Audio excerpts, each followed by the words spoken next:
శుక్లాంబరధరం విష్ణుం శశివర్ణం చతుర్భుజం ప్రసన్నవదనం ధ్యాయేత్ సర్వవిఘ్నోపశాంతయే. ఓం గం గణపతయే నమః. ఓం శ్రీమాత్రే నమః. ఓం శ్రీ గురుభ్యో నమః. మీనరాశి 1st April 2026 to 30th April 2026 వరకు ఈ నెల్లాళ్ళు మీనరాశి వారికి ఎలా ఉంటుందో తెలుసుకోబోతున్నాం. దానికంటే ముందర గ్రహాల యొక్క స్థితిగతులు ఎలా ఉన్నాయి, ఏ రాశిలో ఏ గ్రహాలు ఉన్నాయో తెలుసుకుందామండి. మేషరాశిలో శుక్రుడు, రవి కూడా వచ్చేస్తున్నాడు. 14th April వస్తున్నాడు. 30th నుంచి బుధుడు గారు కూడా వచ్చేస్తున్నారు. బుధాచయోగం. రవి ఎగ్జాల్టేషన్లో 3 degrees దగ్గర బ్రహ్మాండంగా ఉంటాడు. శుక్రుడు 19th నుండి వృషభ రాశిలోకి వచ్చేస్తున్నాడు, బ్రహ్మాండం. గురుడు మీకు తెలిసిందే, మిథున రాశిలోను. సింహరాశిలో కేతువు, కుంభరాశిలో కుజ, బుధ, రాహువులు. మీనరాశిలో రవి, శని, కుజ, బుధుడు 11వ తారీఖు నుంచి వచ్చి జాయిన్ అయిపోతాడు మీనరాశిలో. ఈ విధంగా ప్లానెటరీ పొజిషన్ ఉందండి, అంటే గ్రహాల యొక్క స్థితిగతులు ఉన్నాయి.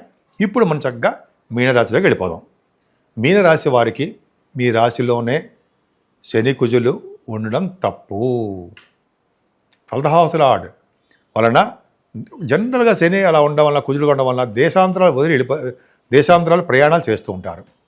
జనరల్గా మీ ఈ కాంబినేషన్ వలన జలగండం, జలం అంటే ఏంటంటే నీటి వలన ప్రమాదము, అగ్ని వలన ప్రమాదము, విద్యుత్ వలన ప్రమాదము, వాహనాల వలన ప్రమాదం కలగడానికి మాత్రమే అవకాశాలు ఉన్నాయి.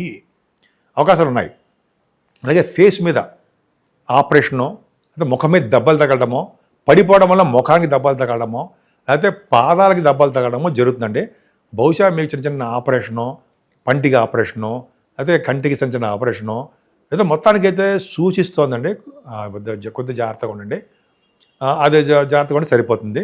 కాబట్టి అంతేకాకుండా మీకు శుక్రుడు కూడా 2వ భావంలో ఉండడము, రవితో కలిసి ఉండడం వల్ల ఆర్థికంగా చాలా బాగుంటుంది. మళ్ళీని రవి 2వ భావంలో, రవి అంత మంచివాడు కాదు కదా, ఎగ్జాల్టేషన్కి వస్తున్నాడు కదా. 6వ భావాధిపతిగా మీకు 2వ భావంలో ఉండడం వల్ల, శుక్రుడితో కలిసి ఉండడం వల్ల ధనప్రాప్తి, అదృష్టము, ఐశ్వర్యము, విద్య, చక్కటి ప్రయాణాలు, మీ తోబుట్టు వాళ్ళు కలవడాలు పర్ఫెక్ట్గా జరుగుతాయి. విద్యార్థులకి విద్య మాత్రము సంపూర్ణంగా వస్తుందండి. విద్యలో ఎటువంటి ఆటంకాలు లేకుండా విద్యలో బాగా రాణిస్తారు. 4th భావంలో గురుడు ఉన్నాడుగా, చతుర్థాధిపతి అంటే లగ్నాధిపతి, రాశాధిపతి 4th భావంలో విద్య బ్రహ్మాండంగా రాణిస్తాడు. మీరు వేదశాస్త్ర విద్య కూడా బ్రహ్మాండంగా వస్తుంది. మీరు అనుకున్న యూనివర్సిటీస్లో వెళ్ళడానికి అవకాశాలు ఉంది.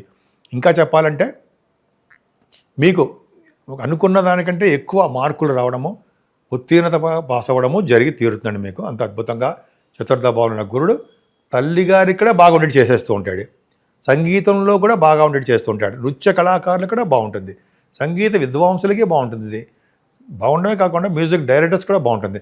సంతానం ఏమాత్రం ఇబ్బంది పడకుండా సంతానం విషయంలో కూడా చక్కటి అవకాశం ఉంది. 7వ స్థానం వివాహ శుభకార్యాల విషయంలో చిన్న చిన్న ఆటంకాలు ఎదురవుతున్నాయి మీకు. అంటే ఏంటంటే 7వ స్థానాన్ని శని, కుజులు చూడడం వలన వివాహాలకు ఆటంకాలు ఎదురవడము, భార్యాభర్తల యొక్క మనస్పర్ధలు కలగడము, భార్యాభర్తలు కూడా ఇక్కడ భార్యకు కానీ భర్తకు కానీ యాక్సిడెంట్స్ కానీ, ఆపరేషన్స్ అవ్వడము, బ్లడ్ కనపడము, చిన్న చిన్న ప్రాబ్లమ్స్ జరగడము, ఇవి చిన్న చిన్న అవకాశాలు మాత్రం ఉన్నాయండి. కొద్దిగా జాగ్రత్తగా ఉండాల్సిందే. అంటే భార్యాభర్తలు దూరంగా ఉండడము, అయితే ఏదో మిస్అండర్స్టాండింగ్స్ వల్ల దూరం అయిపోతూ ఉండడము, అయితే ఉద్యోగాల రీత్యా దూరం అవ్వడము. నేను ఎగ్జాంపుల్స్ చెప్తాను. ఇది అవకాశాలు ఉన్నాయి, అంటే దూరంగా ఉండడానికి అవకాశాలు ఉన్నాయని చెప్పడం కోసం చెప్తున్నా. కానీ ఆరోగ్య విషయంలో ఏమాత్రం కాంప్రమైజ్ అవ్వరు. చక్కటి ఫుడ్ తీసుకుంటూ ఉంటారు. ఆరోగ్యాన్ని చక్కగా మెయింటైన్ చేస్తూ ఉంటారు మీరు. ఎందుకంటే గురుడు 8వ స్థానం చూడడం వల్ల కదండి. మీరు నిజంగా మీరు ఆరోగ్యాన్ని సరిగ్గా చూసుకోలేకపోయినా గురుడు ఊరుకుంటాడేంటి, చక్కగా ఆరోగ్యాన్ని పర్ఫెక్ట్గా ఉండేది చేస్తూ ఉంటాడు మీకు. సరే, 9th house లార్డ్ కుజుడు మీకు 12th భావంలో ఉన్నాడు. విదేశాలు వెళ్ళడానికి అవకాశాలు ఉన్నాయండి. కుజుడు మీనరాశిలో రానంత వరకు, కుంభరాశిలో ఉన్నంత వరకు కూడా విదేశాలు వెళ్తారు. ఉన్నతమైన విద్య వస్తుంది, వ్యాపారాభివృద్ధి కలుగుతూ ఉంటుంది.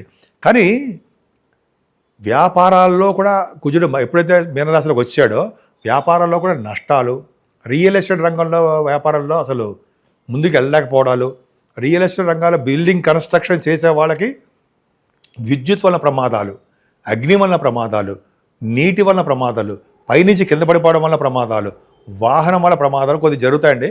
రియల్ ఎస్టేట్ రంగంలో ఉన్నవారు, కన్స్ట్రక్షన్ రంగంలో ఉన్నవారు జాగ్రత్తలు వహించాల్సిందే.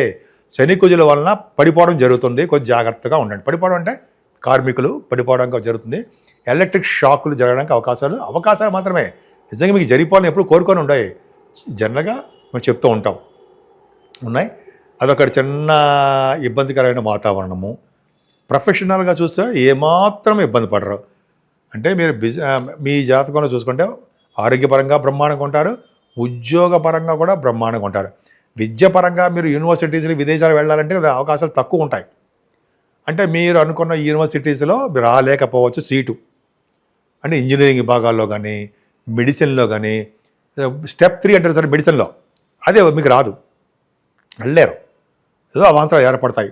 లేకపోతే ఎండి, ఆ సీట్ కూడా కొద్దిగా రావడానికి అవకాశం తక్కువ. ఎండి ఇన్ మెడిసిన్ కొద్ది తక్కువగా ఉంటుంది. కానీ ఉద్యోగపరంగా నిలదొక్కుంటారు. అదృష్టం వెంటాడుతూ ఉంటుంది. అంటే ఏంటి, అదృష్టం వెంట ఉంటుంది. బ్యాంకింగ్ రంగంలో ఉన్నవారికి, విద్యా సంస్థలో ఉన్నవారికి, ఫైనాన్స్ అండ్ అకౌంట్స్ సంబంధించిన ఆడిటర్స్, వాళ్ళకి ఏ డిపార్ట్మెంట్లో ఉన్నా సరే ఆ డిపార్ట్మెంట్స్ బాగా సక్సెస్ అవ్వడము. అంతేకాకుండా సాఫ్ట్వేర్ రంగ ఉద్యోగస్తులు కూడా బాగా రాణిస్తారండి. ముఖ్యంగా ఈ మీరు సివిల్ సర్వీసెస్ రాస్తున్నారు కదా, గ్రూప్స్ అంటే అంటారు కదా, వాటిలోనూ బాగా ఐఏఎస్ ఐపీఎస్ అంటారు కదా, ఆ ఉద్యోగాలు కూడా రావడానికి అవకాశం ఉన్నాయి. లేకపోలేదు, బ్రహ్మాండంగా దశమస్థానం పర్ఫెక్ట్గా గుర్తిస్తుంది. 10th హౌస్ చూస్తున్నాడంటే గుర్రాలు కూడా మీరు ఎక్కుతారంటాం. గుర్రపు స్వారీ, అసంపద అంటుంటాం కదా, అది కూడా ఉంటుంది మీకు. చాలా బాగుంటుందండి. 10th హౌస్ ప్రొఫెషనల్గా ఉద్యోగం రాని వాళ్ళు కూడా ఉద్యోగం వచ్చి తీరుతుంది. ముఖ్యంగా ఆడవాళ్ళు కూడా చెప్తున్నానండి, మీరు కష్టపడ్డారు, మీరు ఉద్యోగం కూడా నిలబెట్టుకోండి. ఉద్యోగంలో ప్రమోషన్స్ వస్తాయి. అలాగే ఉన్నతంగా ఆదాయం కూడా రావడానికి అవకాశాలు ఉన్నాయి. మీకు అద్భుతంగా ఉందండి. కానీ 12వ భావంలో కుజ రాహువులు బుధుడు వాళ్ళు కూడా యాక్సిడెంట్స్ వాళ్ళు ఇస్తారు. కొద్దిగా జాగ్రత్తగా ఉండండి. ఏదైనా మీరు ఆరోగ్యం బ్రహ్మాండంగా ఉంటుంది. అంతేకాకుండా ఆ యాక్సిడెంట్స్ అయినందు మాత్రమే మన ప్రాణం పోతుందని మాత్రం ఎక్కడ ఏం లేదు. శని నిలబెడతాడు, కుజుడు ఆయన కూడా యాక్సిడెంట్స్ ఇస్తాడు, దెబ్బలు తగిలేట్ చేస్తుంటాడు, ప్రమాదాలు సృష్టిస్తారు తప్ప మనల్ని పైకి తీసుకెళ్ళిపోవాలని ఏమీ చూడరు. కానీ కాలసర్ప దోషంలో కూడా ఉన్నాయి కాబట్టి మనం అంటే మీన రాశి వాళ్ళు జాగ్రత్తగా ఉండాల్సిందే. పరిష్కార మార్గాలు ఏమున్నాయి, కాళహస్తి వెళ్ళడము, రావుకేతుల పూజ చేయించుకోవడము, అంతేకాకుండా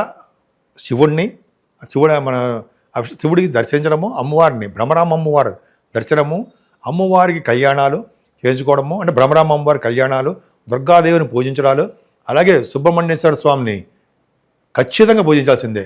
యాక్సిడెంట్లు కారకుడు కుజుడే. కుజుడు శని కారకుడు కలిశారంటే శని బలవంతుడయ్యాడు గ్రహయుద్ధంలో, యాక్సిడెంట్లు అవుతాయి.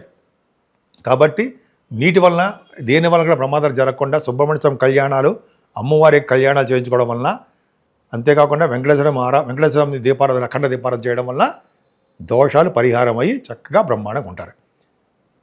నేను ఆది ఆస్ట్రాలజీ మాట్లాడుతున్నానండి, ఆదినారాయణరావు.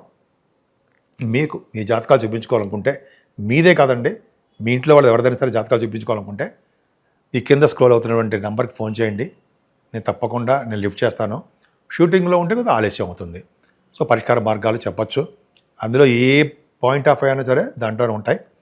మనం చెప్పచ్చు, కళ్యాణం కానీ, మేనమామలు కానీ, మీ విద్య కానీ, వివాహం కానీ, వైవాహిక జీవితం కానీ చాలా కాంబినేషన్స్ ఉంటాయి కాబట్టి చెప్పచ్చు. ఈ విధంగా మనం చెప్పచ్చు. అది అంతేకాకుండా మీకు వాస్తు ప్రకారంగా కూడా మీకు ఏదైనా చిన్న చిన్న పరిహారాలు కావాలన్నా కూడా తప్పకుండా సంప్రదించండి. నేను తప్పకుండా సలహాలు సూచనలు కూడా ఇస్తూ ఉంటాను.